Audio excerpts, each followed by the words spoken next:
नमस्कार दोस्तों, स्वागत है आपका आर&डी कंट्रोल सिस्टम के यूट्यूब चैनल पर, जहां पर रोबोटिक्स और इलेक्ट्रॉनिक्स से बनी दुनिया को मज़ेदार और आसान बनाया जाता है। आज का हमारा टॉपिक है I2C प्रोटोकॉल या I2C प्रोटोकॉल। ये एक इंटीग्रेटेड कम्युनिकेशन मेथड है या फिर इसे सीरियल कम्युनिकेशन प्रोटोकॉल भी कहा जा सकता है। तो आज हम बात करेंगे इसके बारे में कि इसका मैकेनिज़्म क्या क्या है, ये कैसे काम करती है। दूसरा, इसके मेरिट क्या हैं, डिमेरिट्स क्या हैं और फिर इसके एप्लीकेशंस क्या हैं, इसको कहाँ-कहाँ पर हम यूज़ कर सकते हैं।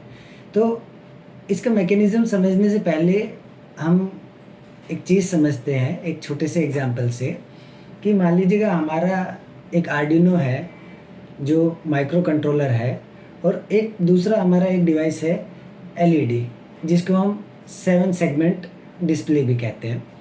तो अब हमें माइक्रो कंट्रोलर से 7 सेगमेंट डिस्प्ले में डेटा ट्रांसफ़र करना है। ये डेटा है हमारा 8 बिट डेटा। मान लीजिएगा ये डेटा है हमारा 10101011, तो ये 8 बिट डेटा हमको ट्रांसफ़र करना है एलईडी में। तो कन्वेंशनली हम क्या करते हैं कि माइक्रो कंट्रोलर से 8 डिजिटल पिन लेंगे, उन 8 डिजिटल पिन से एक-एक बिट का डेटा ट्रांसफ़र करेंगे हम 7 सेगमेंट डिस्प्ले में। ये जो प्रोसेस है ये लेंदी है, कॉम्प्लेक्स है और बहुत बर्डनसम भी है। तो इसीलिए इसको ओवरकम करने के लिए हम यूज़ करते हैं I2C प्रोटोकॉल का। अब I2C प्रोटोकॉल कैसे काम करती है कि जहाँ पर हम वो 8 पिन निकाल करके, 8 डिजिटल पिन निकाल करके एक-एक बिट जो हम ट्रांसफ़र कर रहे थे, उनके सब्स्टिट्यूट में या उसके ऑप्शन में हम केवल 2 पिन का यूज़ करते हैं, जो है SDA और SCL। ये मेरे हाथ में आप एक I2C प्रोटोकॉल देख रहे हैं, इसको मैं आपको दिखाऊँगा। तो सबसे ऊपर वाला जो पिन है ये GND है, ग्राउंड जिसको बोलते हैं। दूसरे नंबर का VCC है, जिसको पावर सप्लाई बोलते हैं। इसमें 3 से लेकर 5 वोल्ट DC का पावर सप्लाई यूज़ किया जा सकता है। फिर चौथा है इसमें SDA और पाँचवा है SCL। SDA को बोलते हैं सीरियल डेटा और SCL को बोलते हैं सीरियल क्लॉक। तो वो जो हम 8 पिन वहाँ पर यूज़ कर रहे थे, उनकी जगह केवल और केवल ये 2 पिन ही यूज़ की जाती हैं, SDA और SCL। यही इसकी USP है इस प्रोटोकॉल की। अब ये काम कैसे करता है?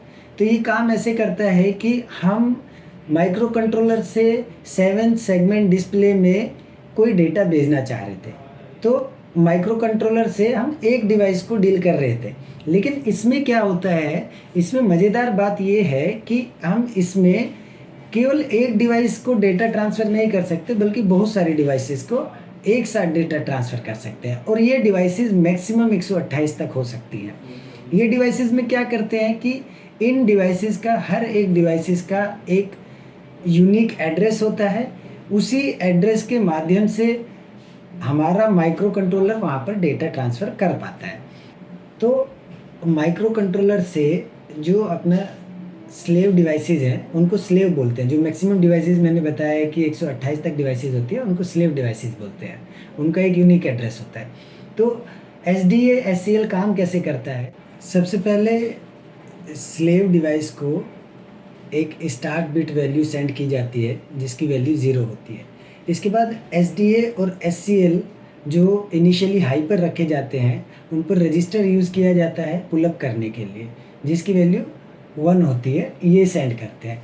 तो इस तरीके से ये जो अपना डेटा वैल्यू है, ये एक पल्स के जैसे काम करती है। इस तरीके से अपना I2C प्रोटोकॉल काम करता है। अब जानते हैं कि इसके मेरिट डिमेरिट्स क्या है। तो अपना I2C प्रोटोकॉल जो है ये लो वायरिंग में यूज़ किया जाता है। यदि हम I2C प्रोटोकॉल के डेटा ट्रांसफ़र स्पीड की बात करें, तो इसकी डेटा ट्रांसफ़र स्पीड 100 kbps से लेकर 400 kbps तक हो सकती है और फास्टेस्ट मोड में ये स्पीड 1 Mbps तक जा सकती है। इसकी स्पीड अगर SPI सीरियल पेरिफेरल इंटरफेस से अगर इसकी तुलना करें तो इसकी स्पीड कम है। और दूसरा, ये कम दूरी के लिए ही यूज़ किया जा सकता है, लंबी दूरी के लिए यूज़ नहीं किया जा सकता। फिर भी यदि हमें कनेक्शन सिंप्लिसिटी चाहिए, फिर भी मैं इसको